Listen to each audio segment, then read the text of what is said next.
정확히 어떤 역할이신 거예요? 어느 방송 매체에서 제가 곡을 안 쓴다고 이래버려가지고 무슨 곡팔이다 남돌의 시대가 온다 이런 예측이 있어요. 잘못 말했다가 진짜 좀 봐주지.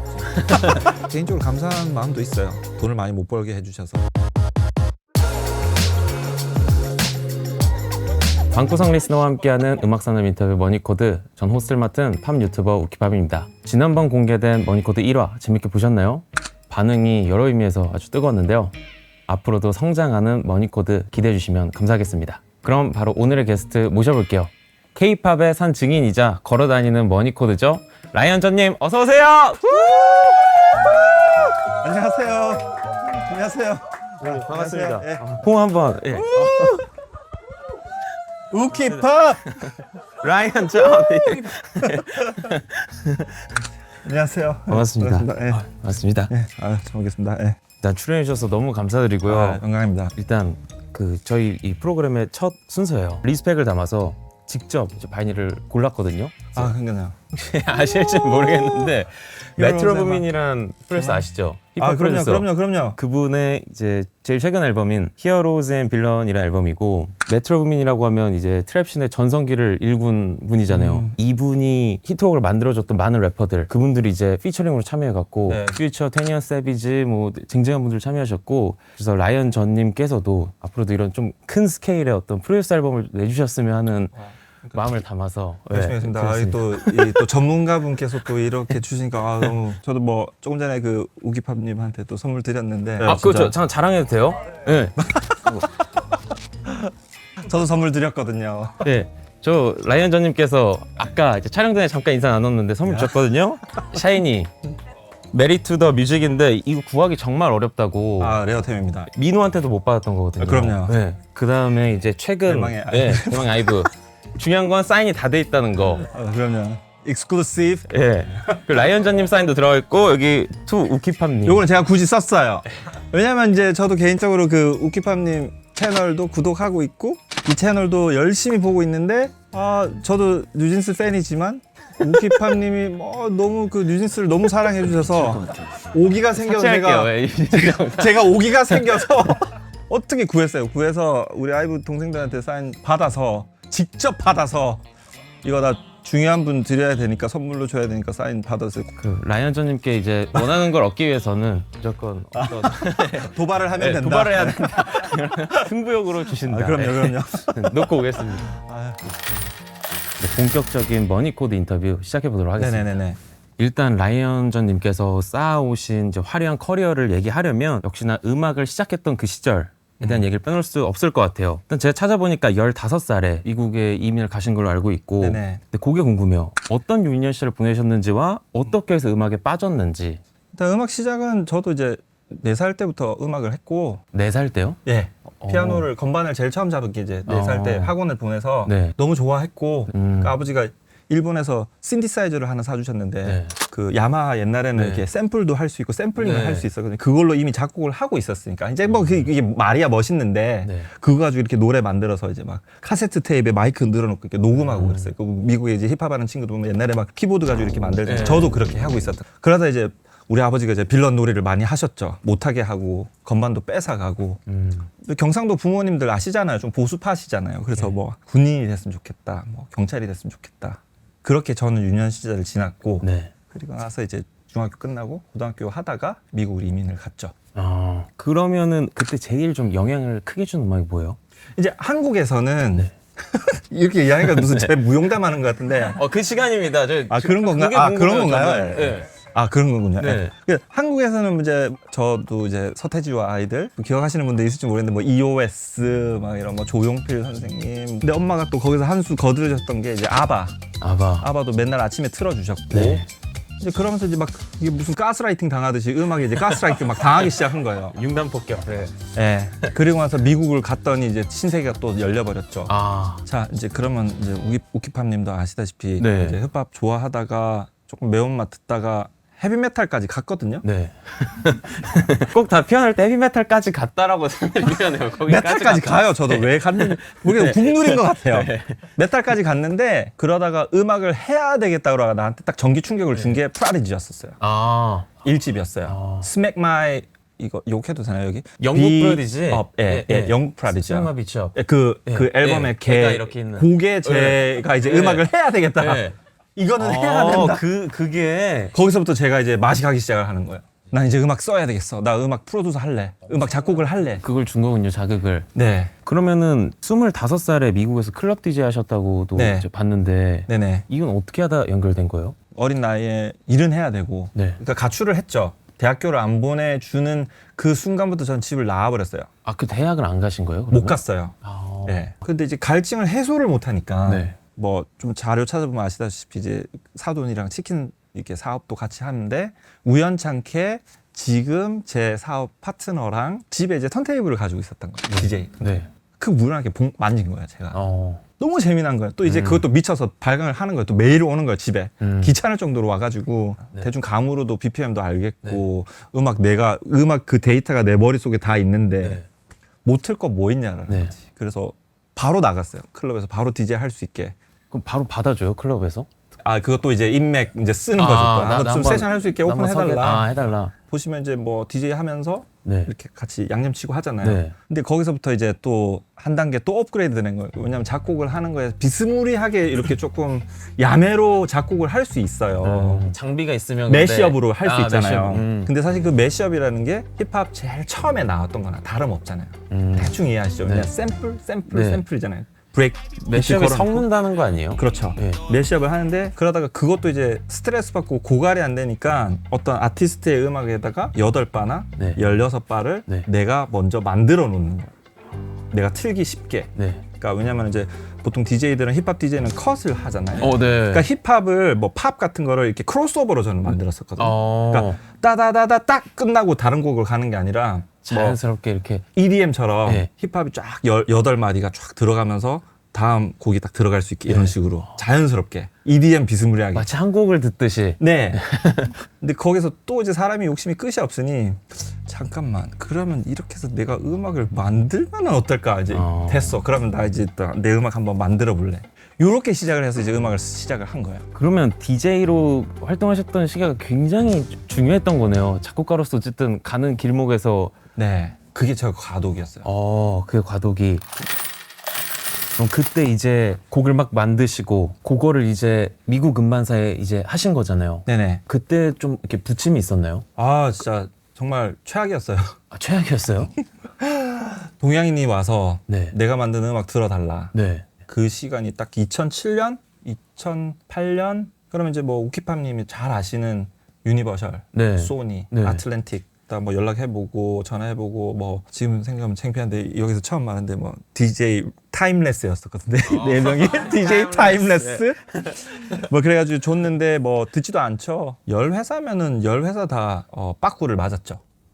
아, 그러면은 이제 돌연 귀국을 하셨는데 네네. 한국에 오신 계기가 그거와도 연관이 있는 거예요? 아 그럼요. 혹시 HOXY 내 음악이 죄송합니다. 저 머리에 HXI가 뭐야? 혹시 내 음악 한국에서 웰컴 해주지 않을까? 그 생각, 그 기운 그대로 이제 한국에 들고 왔더니 한국이 더 최악인가? 더 최악. 더 최악이에요? 더 최악인 거예요, 진짜. 바로 잘 풀린 게 아니군요. 더 최악이었어요. 뉴욕 사람이래. 사투리 막 엄청 써. 미국에서 전화했는데요. 저 뉴욕에서 전화 드리는데 뭐 이 새끼 사기꾼인가 뭐 이런 거 있잖아요. 뭐지 이거? 근데 이제 마지막에 유일하게 좀 이제 한풀 꺾여 있는데 네. 진짜 마지막에 저를 검증을 하는 회사가 근데 지금은 이제 SM의 이제 대표로 계신 이제 이성수 대표가 그때 네. 팀장이셨거든요. 그래도 음악 딱 듣더니 뭔가 이렇게 동공 흔들리는 그 모습을 제가 아직도 기억을 하거든요. 그래서 저를 데리고 비행기표 끊어서 미국 가서 제가 하고 있는 환경을 한번 확인을 하시더라고요. 그러더니 이제 바로 라이언님이랑 같이 한번 음악 해봤으면 좋겠다. 이렇게 해서 한국에서 스타트를 딱 시작을 한 거예요. 그 SM에서 첫 둥지를 튼 거죠. 중지를 쓰신 거군요. 어쨌든 당시 이제 무명 이제 작곡가 프로듀서셨고 근데 그런 SM이 라이언전님을 택한 이유 뭐였다고 생각하시는지가 궁금해요. 왜 SM만이 라이언전의 음악을 받아들였을까? 사실 이제 뭐 이 채널이랑 우키팝님 앞에서 너무 제가 계속 작아지는 것 같은데 말들이랑 어떤 너무 전문가들이신 것 같아서 저 계속 전문가 아니에요. 제가 좀 오징어 계속 되는 것 같은데 전문가라고 해주시면 안 돼요?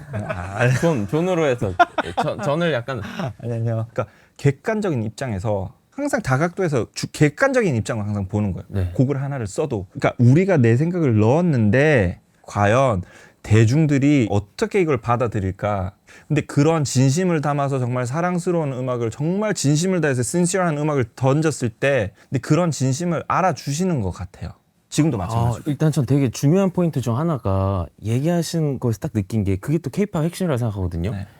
그러니까 막 나만의 예술 세계 막 그런 걸 보여주는 것도 좋지만 케이팝이란 건 되게 듣는 입장에서 많이들 좀 친절한 면도 있잖아요, 음악이. 네. 그래서 라이언님께서는 본인의 음악이지만 듣는 여러 사람들의 입장도 고려해서 고려해야 돼요. 그렇기 때문에 굉장히 좋은 케이팝 음악이 나온 것 같고 그런 케이팝스러운 태도라 해야 되나? 유교사상. 예, 유교사상. 동방예의지고. 예, 여러 사람의 들을 때 이제 입장을 고려한 음악. SM은 그걸 알아본 거고. 네. 알아봐 주신 것 같아요. 그러면은 이제 SM에서 전속 작곡가 네. 하는 이제 계약을 SM과 맺으시고 네. 수많은 히트곡을 만드셨어요. 뭐 라인업이 엄청난데 루시퍼, 네. 덤덤, 럼미 라이트 이 각 히트곡들의 탄생 일화를 다 듣고 싶지만 또 시간 관계상 그래도 루시퍼 이 곡에 대한 얘기를 해주신다면 여러 곡 중에 뭐 썰을 하나 좀 해드리면 예. 요것도 좀 익스클루시브. 네. 처음인가요? 예.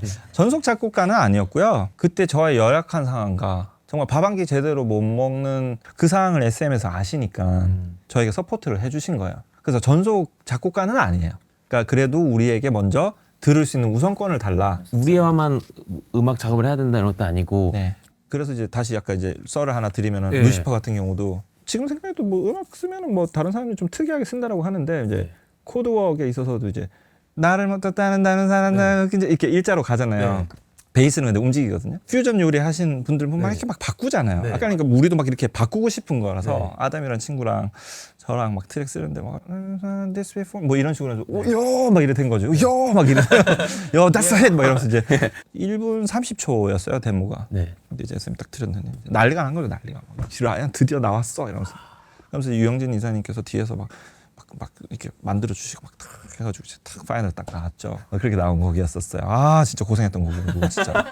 야, 그러면은 그러니까 루시퍼에서 정확히 어떤 역할이신 거예요? 그러니까 어쨌든 여러 명이 만든 곡인데 아, 지금 이제 그 어느 방송 매체에서 제가 곡을 안 쓴다고 이래 버려가지고 무슨 곡팔이다 뭐 무슨 곡을 안 쓰는데 저희가 왜 크레딧 뭐 이런 이야기를 해서 그 오해를 좀 풀어드려야 되겠는데 저는 네. 트랙을 썼고 네. 저는 작곡가예요. 그러니까 루시퍼라는 곡은 어쨌든 쓴 트랙을 거고 썼던 사람이죠. 그럼 비비렉사가 나중에 참여해서 멜로디를 쓴 사람이고 탑라이너죠 비비렉사. 아 탑라이너는 멜로디를 작곡하는 사람, 네. 멜로디와 작사를 작곡하는 네. 사람이에요. 제가 음악할 때 한결을 말씀드릴게요. 궁딱 궁딱 따딴 이렇게 같이 넣어서 이제 시퀀싱을 하는 사람이 이제 트랙 메이커라고 하겠죠. 그럼 제가 트랙을 쓰면 그래서 우키팝님이 트랙을 들여서 멜로디를 좋은데 나나나나나나나나나 이렇게 하면 이제 저희가 이제 녹음을 받잖아요. 그럼 네. 같이 수정이 들어가잖아요. 그럼 그 위에 이제 멜로디를 만드는 거죠. 그게 탑 네. 라이너고 여러 방식이 있잖아요. 저는 근데 라이언 전 팀이 하는 음악은 오케스트라라고 생각을 하거든요. 서로 모여서. 근데 제가 한국 왔을 때도 서로 이상하게 바라봤었어요. 쟤는 왜 여러 명이서 하지? 내 혼자 하면 되는데? 저는 그게 너무 싫었던 거예요. 혼자 하면 그 사람은 혼자 하는 건 그거대로 또 리스펙 하는 거고. 네, 그렇죠. 아까 그 얘기해 주신 게 너무 좋은 게 저도 뭐 음악 그래도 많이 들었고 뭐 음악 업계에서 조금 일도 했고 했지만 네. 음악을 만들어 본 적은 없어서 그런 건 잘 모르는데 탑라인 멜로디를 만드는 거 그리고 트랙을 만든다는 거 이렇게 잠깐만 설명을 해주셔도 아마 보시는 분들이 되게 이게 넓으실 거예요. 작곡의 개념에 대해서. 네네네. 흔히 작곡이라고 하면 다 멜로디를 만드는 것만 생각을 할 텐데 사람들이 그게 아니다. 이 여러 면이 있고 네네. 이 방송 잘 돼야 될 것 같습니다. 너무 좋아요. 이제 그 얘기를 드리고 싶어요. SM에서 정말 히트곡을 많이 만드셨는데 어떤 사운드를 이제 당대 케이팝 음악에 좀 도입하려고 하셨는지? 아 이게 말하면 정말 멋없는데 뭐 아니, 때가 아니. 하나도 없는데 DJ를 했기 때문에 예. 딱 클럽 들어가시면 10시에 딱 시작하면은 미드 뭐 힙합 뭐 이렇게 하다가 또 팝 올라가다가 EDM 들어서 와 이렇게 하잖아요. 네. 그러니까 그런 어떤 4시간짜리 5시간짜리 세션 아니면 영화 네. 발단 전개 위기 절정 결말 딱 네. 클라이막스 딱 가잖아요. 네. 그런 2시간짜리 4시간짜리를 하나로 압축할 수는 없을까가 시작이어요. 지금도 항상 그래요. 음악은 무조건 빌드업이고 무조건 신나야 되고. 근데 어떤 영화 같은 이야기를 이런 더 클럽 씬의 어떤 내용을 뭐 4분 안에 압축해야 된다라는 강박증 안에서 시작하는 음악이 사실 그때도 루시퍼였었어요. 아. 저는 DJ를 했으니까 자 벌스는 빨리 시작해서 빨리 지나가서 빨리 코러스로 가야 돼. 근데 한국 사람들 너무 막 그런 거 있어. 그래서 막 이거 다음 거 다른 베리에이션 줘야 돼. 막 새로운 거 줘야 돼. 교포 물론- 같으셨어요. 근데 이제 줘야 돼. 압축 그 얘기를 하셨을 예, 때 예. 이제 제작진 분들도 다 고개를 끄덕이셨거든요. 그러니까 라이언전의 케이팝 하면은 그게 딱 정말 예. 이해가 갔어요. 그 드라마틱하고 막 그게 한국 안에 다 맞아요. 있다는 거. 어떻게 해서 재미나게 만들려고 했었던 거야. 근데 또 궁금한 게 이제 입봉을 하면은 인생이 좀 경제적으로 많이 달라지는지 궁금해요. 한국 때문에 그 사람 인생이 바뀌진 않는 것 같아요. 만약 인생이 바뀌었더라도 제가 만약에 이 한국 때문에 그냥 딱 여기 있었으면 저는 멈췄을 것 같아요. 한국이 너무 떠버려서 막 너무 부와 명예를 얻으면 네. 그리고 오히려 반대로 만약에 한국에서 이런 수익을 얻을 수 있는 시스템이 미국처럼 됐더라면 네. 제가 아마 그냥 게으른 사람이 되지 않았을까라는 생각도 들어요. 그래서 개인적으로 감사한 마음도 있어요. 돈을 많이 못 벌게 해주셔서 K-pop 인더스트리가 계속 배고플 수 있게 계속 배고플 수 있게. 아마 통장 까라고 그러면 깜짝 놀라실 정도로 그렇게 돈 많이 벌지 않아요. 왜냐면 제가 하는 게 혼자 하는 게 아니라 네. 진짜요. 혼자 하는 게 아니라 여기 우리 스텝도 지금 와 있지만 네. 제가 혼자 하는 게 아니라 같이 하기 때문에 저는 사람한테 투자를 해요. K-팝의 발전을 위해서 음악하는 친구들을 위해서 어떻게 해서든 좀 더 도와주고 싶고 저는 너무 어렵게 시작을 했기 때문에 뭐 조금 이따 그 이야기가 나오겠지만 책임감을 지는 사람의 자리에 있단 말이에요. 네. 그래서 진짜 막 엠파이어도 만들고 K-팝이 세계로 뻗어나가고 아름다운 그림을 지금 빅픽처를 그리고 있습니다. 예. 좋네요. 게임을 하나 진행을 할 거예요. 예. 그래서 라이언전님께서 이제 참여하신 곡만 해도 500곡이 넘거든요. 그 곡들을 다 기억하고 계실지. 그래서 기억 하나? 앞에 1초만 듣고 이제 맞추기 게임을 할 건데 네네. 자신 있으신가요? 해보겠습니다. 가보겠습니다. 정답! 샤이니 뷰. 저도 알았는데. 먼저 누른 사람이 임자. 두 번째 문제 주시죠. 정답! 네. 아니에요. 양보. 약간 따라간 감이 있어요. 이렇게 드실 때 저도 모르게. 아이브 11? I believe. 수백 번을 들었어요.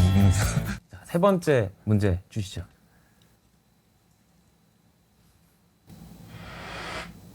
정답. 이걸 아신다고요? 나야 나? 나야 나. 맞아요? 오 대박. 오 리스펙. 역시 에센셜. 에센셜을 외국 음악만 틀긴 했는데. 이렇게 해서 2대1로 제가 패배했고요. 예. 한 대 맞겠습니다. 예. 진짜.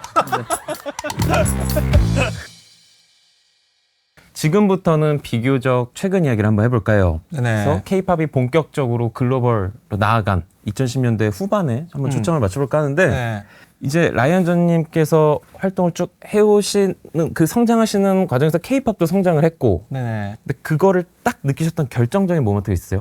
이제 K-팝이 글로벌 음악이 됐구나라고 이렇게 탁 체감한 순간. 오 이렇게 확 들어왔던 게 2013년도인가 프랑스 파리에서 SM 콘서트를 했는데 네. 6,000석이 네. 이틀 연속으로 솔드아웃이 됐어요. 막 팬들이 졸도 막 이렇게 막 기절하고 병원 실려가고 그 기사 찾아보면 나올 거예요. 라이언전님을 보고 기절했어요? 아니요. 당연히 좋았죠. 저 기절했으면 난리 났지. 저안 알고. K-팝 아티스트를 보고. 마이클 잭슨 옛날에 막 그 실력 똑같은 실력하잖아요. 사람이에요. 네. 와 이게 정말로 이제 K-팝의 위상이 시작되는구나. 그건 너무 신선한데요? 예. 그러면 이제 팀을 구성해서 활동하시는 걸로 유명한데 네네. 라이언전만의 시스템을 갖추신 뒤에 그 이후 탄생시킨 히트곡도 굉장해요. 아이유의 셀러브리티, 오마이걸의 돌핀, 에스파걸스, 아이브 너무 많죠. 키치, 아이엠, 애플라이크 이렇게 끊임없이 명곡을 창작하는 비결이 궁금해요. 아까 말씀드렸다시피 좀 이렇게 소박하게 또 대답을 해드릴 수밖에 없는 게 그냥 항상 진심을 담고 진심을 담고. 대중이 교감할 수 있게 어떻게 해서 양질의 어떤 컨텐츠를 딜리버 해드릴 수 있게 최선을 다하는 거잖아요. 그냥 네. 영혼을 갈아 넣잖아요. 곡 하나가 나오기까지의 시간이 진짜 미니멈 3개월 그래서 한 4, 5개월이 짧으면 성결. 걸려요. 오. 최다 긴 게 뭐 한 1년 넘는 곡들도 있으니까. 아이브의 뭐 Afterlife 같은 경우도 이건 재밌다기보다는 힘들었던 곡인데 이제 샘플 클리어런스 이거 괜히 샘플 넣어가지고 이거 내가 무슨 사고를 내가 뭔 짓을 한 거냐. I Will Survive. 예. 네. 그게 샘플 클리어런스가 앨범 나오기 일주일 전인가? 클리어런스 했어요. 그때요. 이거 야. 클리어런스 안 되면 저 이제 끝나는 거예요. 저 이제 커리어 끝이에요. 이거 무단이에요. 이거. 그래서 막 마지막 판에 그렇게 하고 그 I Will Survive를 꼭 샘플링 했어야만 했던 이유는 뭐예요? 이것도 또 익스클루시브. 얘 너무 좋아해. 나올 때마다. 익스클루시브. 단독. 그게 왜 그랬냐면은 들으시는 리스너 분들이 네. 추억을 좀 소환하고 싶었어요. 아웃 서바이벌 아시는 분들까지 좀 들을 수 있게. 그럼 타겟이 10대 분들이 아니라 전연령으로 좀 초통령이라잖아요. 네. 그럼 아빠 엄마도 그- 좀 들을 수 있게. 그런 그런 생각을 했던 거거든요. 완전 대성공인데요, 진짜. 예. 이 곡이 진짜 한국도 한국인데 일본에서 막 40대 50대 리스너들이 난리예요, 난리. 그 앨범 그거 일본에서 딱 나왔는데 네. 택시 기사분께서 막 그거 듣고 계시더라고요. 애프터라이크요? 예. 뭔가 싶은 거예요, 저는. 에피소드 진짜 많거든. 이것만 풀어도 진짜 몇 시간 나오는데.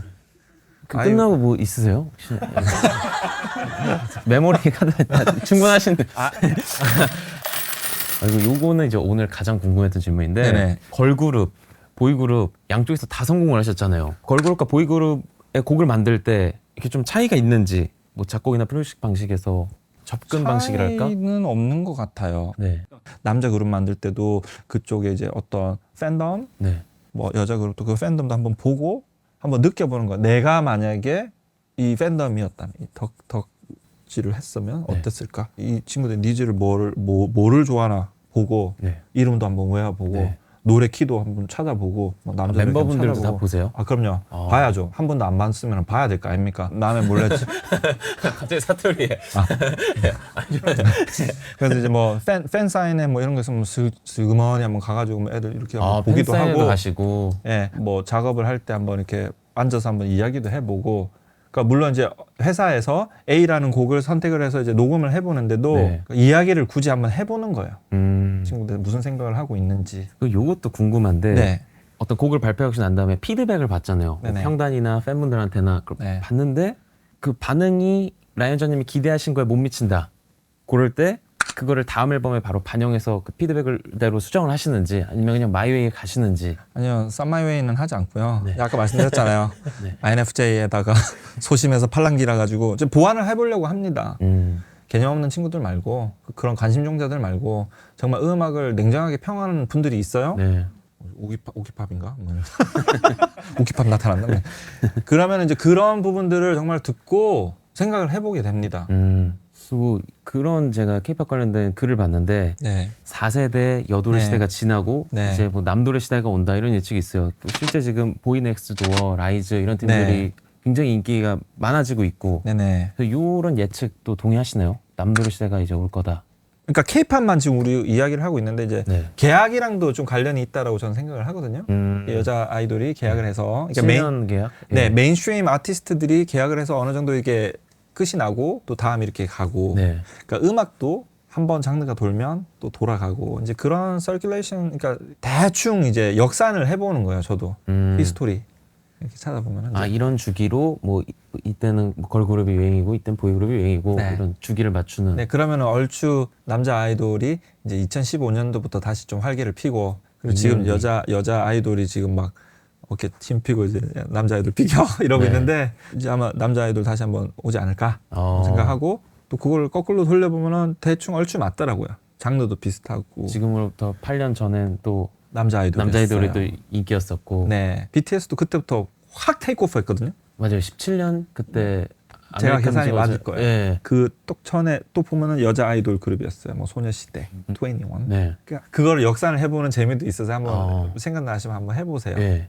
그리고 그것도 궁금해요. 흔히 또 남돌 여돌의 차이라고 하면은 지금 여돌 음악이 인기 있는 거는 되게 대중적이다.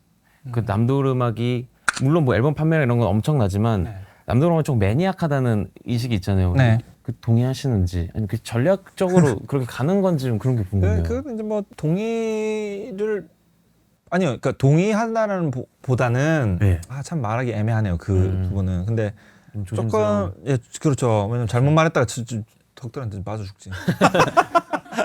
근데 저는 소신 있게 저는 이제 프로듀서 입장에서는 그래도 저희가 하고 있는 남자 곡들 들어보세요. 네. 노래방에서 부를 수 있을 정도까지 가 있어요.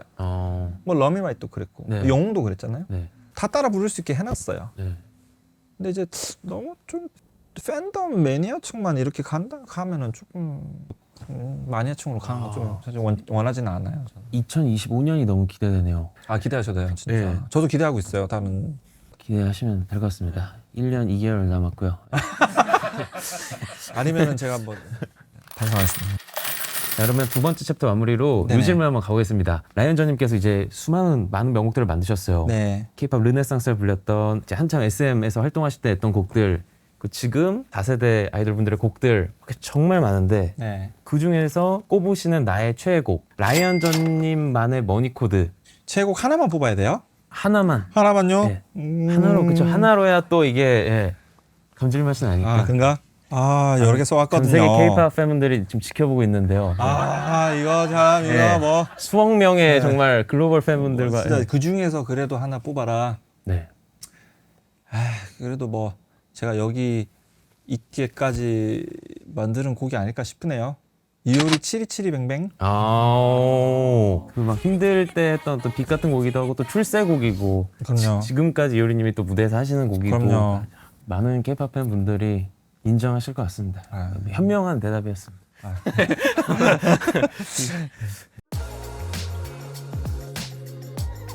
어느새 이제 마지막 챕터 할 차례가 됐는데요. 지금 이제 곡을 여쭤볼 거예요. K-팝이 이제 글로벌로 점점 뻗어 나가고 있고 또 이제 시작이라는 말씀하셨잖아요. 네. 그래서 그런 측면에서 봤을 때 5세대라고 불릴 앞으로의 K-팝 네. 어떻게 보시는지 뭐 전망이라던가 궁금합니다. 대꾸나보다는 이제 진짜 시작인 것 같아요. 이제 시작이요? 이제 시작이에요. 근데 K-팝이 더 이렇게 계속 이제 커지고 있고 이제 7위라고 하잖아요. 7위, 8위 뭐 이렇게 네. 있지만 미국부터 있는데 장르 순위가요? 아니요 이제 그 시장 마켓. 시장 마켓 보시면은 네. 그 우리 회계사분이 계속 설명 잘 하시더구만요. 저는 재무덕후 이재용입니다. 1등 뭐 이재용 미국 회계사님. 그거를 저희끼리도 보거든요. 네. 저희 시장 성장률이 한 12%예요. 네. 매년. 근데 더 성장을 하는데 네. 양날의 칼이라고 저는 생각을 하는 거예요. 이게. 그러니까 이제 조금 더 냉정하게 바라보는 뭐 이런 시선들이 생기는데 BTS, 블랙핑크, 그 포스트 BTS가 포스트가 누가 되는데 그러면은 이제 주류 음악이 되는데 아무래도 어떤 인종적인 그러니까 뭐 인종 문제 이런 거 안 나올 수가 없거든요 지금. 네. 그러니까 해외 어떤 그런 팬들이 한국 문화를 존중해 주잖아요. 네. 근데 그와 반면에 K-팝을 사랑하는 그쪽 나라의 문화를 우리가 얼마나 또 사랑을 하고 있냐라고 물어봤을 때 요런 느낌이잖아요 지금. 점점점이거든요. 그렇게 K-팝을 이렇게 사랑해 주는데 근데 과연 우리는 그쪽 나라의 문화를 얼마나 관심 깊게 보고 있을까라고 했을 때 준비가 아직 되어 있지 않다라고 저는 생각을 하는 거예요. 저도 너무 공감하는 게 지금 K-팝이 제가 봤을 때는 좀 초대받는 입장이니까 네. 이쁨을 받는 좀 그런 느낌이라면 이제 정말 메이저가 됐고 네. 이제 어떤 이렇게 된다면 이제 품어야 되는 입장이 됐을 때 그럼요. 그들에 대한 이해도 있어야 되고 그럼요. 그거에 대한 준비가 진짜 중요하다고 생각하거든요. 네. 어쨌든 K-팝이란 거는 그 문화적인 거, 포용하는 거, 이해하는 거 요걸 기반으로 또 다져진 장르이기 때문에 네. 100% 음악만으로 승부하는 건 아니잖아요. 그 안에 네. 멤버들 뭐 국적이 어떻게 구성돼 있으며 상대 팬들과 어떻게 교감하며 이런 게 또 K-팝의 핵심이라서 네. 이제 그런 위상이 바뀌는 것만큼 아티스트들이나 레이블들도 각 문화권에 접근하는 방식이 더 좀 성숙해져야 될 그럼요. 거고. 더 성숙해져야 되고 더 준비 자세를 하고 더 감사하는 마음. 그러니까 그래서 제가 말씀드릴까 워딩 중에서 네. 홀리라는 단어가 있잖아요. 네. 그거는 세퍼레이션을 이야기하는 거예요. 확실히 K-팝 틀린 게 있어요. 제가 옛날에 그 아까 전에도 말씀드렸다시피 K-콘이나 이런 해외 친구들한테 물어봤을 때 왜 K-팝이 좋냐라고 물어봤을 때 네. 주악 이야기도 없고 마약 이야기도 없고 이런 선정성적인 이야기도 없고 막 정치 이야기 이런 이야기가 없는 거예요. 그러니까 홀리하다라는 거 음악이 좀 세퍼레이션이 거룩한 음악이라는 거예요. 그러니까 우리 교회에서 말하는 그런 거룩 신령 이런 게 아니라 그러니까 세퍼레이션이 있는 음악이라는 거예요. 근데 되게 착하고 이쁘고 charming한 친구들이 자기네 나라 문화 좀 비슷한 그런 음악을 하고 있네? 안 좋아할 수가 없는 거예요. 처음에 시작도 알아야 되는 게 주류가 아니었잖아요. 네. 비주류였었어요. 네. 말 그대로 그러니까 자기네들만의 그들만의 리그로 시작한 게 해외에서는 K-팝이에요. 그거 정확하게 알고 시작해야 돼요. 뿌리 나중에 우리는 10년 있다가 나중에 만나서 말하면은 뿌리를 찾아서 이러면은 진짜 학교에서 이제 소외당하는 친구들이 듣던 음악이 K-팝이에요. 아 그게 시작이었다. 시작이 해서 쫙 이제 올라가잖아요 지금. 네. 근데 너무 K-팝을 상업적으로 생각을 하니 그러니까 불순물이 섞이기 시작하는 게 조금 보여서 저도 그 부분이 아깝다, 안타까운 거예요. 불순물이란 건 정확히 어떤? 그러니까 K-팝은 그래도 K-팝의 어떤 아이덴티티는 한국말을 불러야 되는데 네. 꼭 굳이 막 영어로 불러야 되고 누가 이렇게 하는 거지라고 찾아봤을 때는 이제 미국에서 이제 계속 이렇게 강조를 하는구나. 근데 그게 이제 K-팝에 좀 변질이 되는 게 보이는 거니까 그래서 독창성은 계속 가져가야 돼서. 어떤 로컬적인 맛은 그럼요. 또 살려야 된다. 그럼요. 이거 정말 궁금했어요. K-팝이 발전하기 위해서 좀 개선돼야 할 점. 그러니까 뭐 시스템 차원의 이런 것도 좋고 뭐 대중의 인식 같은 것도 좋고. 이게 너무 좀 제가 포괄적으로 말씀드린 건데 일단 곡을 쓰는 친구들은 좀 안일하게 생각하시면 좋겠고 제작하는 분들은 네. 너무 이렇게 상업적으로 좀 안 하셨으면 좋겠고 그 뒤도 좀 생각해보고 좀 앞으로도 좀 생각해보고 여러 다방면으로 생각해서 그러니까 딱 한문이 있잖아요. 이렇게 좀 네. 팀플 이번에 뭐 보시면 아시다시피 50-50 이런 사건도 네. 보면은 정말 안일하게 생각을 하는 거거든요. 그냥 하나만 보고 둘은 못 보는 거예요. 그 진짜 반성해야 되는 거고 진짜 K-팝에다가 정말 재뿌리는 행동이거든요. 저 보고 너무 화났었어요. 그 곡을 썼던 친구들도 저랑 같이 하고 있는 작곡가들이란 말이에요. 스웨덴 분들은. 네, 너무 화나요. 전 세계의 시선이 지금 한국 K-팝에 딱 보고 있는데 진짜 조심해야 될 거 아닙니까? 저도 그 이번에 그 전 대표님도 한번 뵙고 네, 응원도 전홍준 해드리고, 대표님. 예, 전홍 대표님도 뵙고 힘내시라고 나도 도와드릴게, 막 이러면서 이제 그래서 우리가 안일하게 생각하지 말자. 진짜 곡을 하고 뭐 제작을 하고 뭐 이렇게 하시는 분들이 진짜 힘을 맞대서 머리 조금만 더 쓰고 정말 팀워크로 하면 시너지 이펙트가 나올 수밖에 없거든요. 말씀드렸잖아요. 진심 딱 들어요. 누가 모르겠냐고요. 터지지 진짜로. 그건 확실합니다. 그거 제가 15년 동안 했기 때문에 이거 제가 보장할 수 있습니다. 네. 전 그렇게 했거든요. 됐어요 그렇게 해서. 예. 아까 얘기하신 K-팝을 구성하는 요소 중 하나 유교를 말씀하셨는데 이런 게 정말 딱 느껴져요. 그러니까 뭐 예를 들면 미국이었으면 곡 주면 돈 받고 끝 막 이런 게 아니라 주면서도 어떤 견제했으면 좋겠는 태도나 이런 걸 같이 전달해주고 네. 그래서 아까 K-팝 하면은 좀 이렇게 선하고 이런 이미지를 갖추게 된 게 다 이런 게 있기 때문인 것 같고. 뭐 우키팜님 잘 아시지만 해외에서는 언더독스를 진짜 너무 좋아하잖아요. 네. 근데 한국의 언더독스는 퇴출이에요, 퇴출. 그렇기 때문에 한국에서는 그래도 유교사상 이렇게 차밍하고 그런 어떤 세퍼레이션, 거룩한 스멜을 풍기면서 가야 되기 때문에 네. 그다음에 만약에 이렇게 은퇴를 하더라도 다음을 또 생각해야 되지 않을까. 너무 이렇게 딴따라 같은 그런 단어를 듣지 않았으면 좋겠어요. 품위 있게. 그럼요. 네. 역시 단어 멋지시네. 품위 있네. 이렇게 해서 오늘 제가 준비한 질문은 모두 끝났는데 끝으로 이 머니코드 소감하신 출연, 소감 출연 말씀해 주신, 출연, 다시 할게요. 소감하신 출연하신 소감은? 일단 초대해주신 우리 제작진 팀들께 너무 감사드립니다. 진짜 감사드려요. 왜야 이가 빈말이 아니라 복 받았어요. 왜냐면은 우키팜님 채널을 열심히 보고 있는데 거기다가 머니코드 채널을 열심히 또 보고 있었고 주류학 경제 있잖아요. 머니그래피 비주류 경제. 비주류 경제 네. 그거 죄송합니다.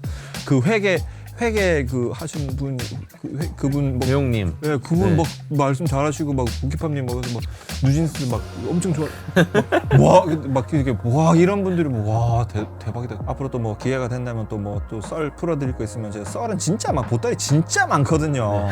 뭐 필요하면 불러주세요. 제가 다 풀어드릴게요. 여기서는 무조건 익스클루시브 막 이랬으니까. 방구석 리스너와 함께하는 음악산업 인터뷰 머니코드. 오늘은 K-팝 대표 프로듀서 라이언전님과 함께했는데요. 다음 달에 또 새로운 레전드 게스트와 함께 돌아오도록 하겠습니다. 감사합니다. 감사합니다. 감사합니다. 고맙습니다. 이제 우리 우키팜님 계시니까 뭐 다른 거라도 뭐 좀 필요한 거 있으면 제가 다 서포트 해드리고 뭐. 좀 실례가 되지 않을까. 하지만 라이언전님께서 이제 버리시는 곡들 있잖아요. 하나 네. 테마곡으로 저희 주시면 지금 하나 그거 그거 하나 만들어 드릴게요. 만들어 드려야 될 거 아닙니까? 필요하면 뭐 테마송 같은 거 앞에 시작 뭐 깔고 삐지 이런 거 말씀하신 거 아니에요? 이제 빠른 시간에 빨리 만들어 드릴게요. 일단 계좌번호가 밑에 토스 송금은 제 토스로. 토스 있거든요. 이제 번호 나가고 있습니다.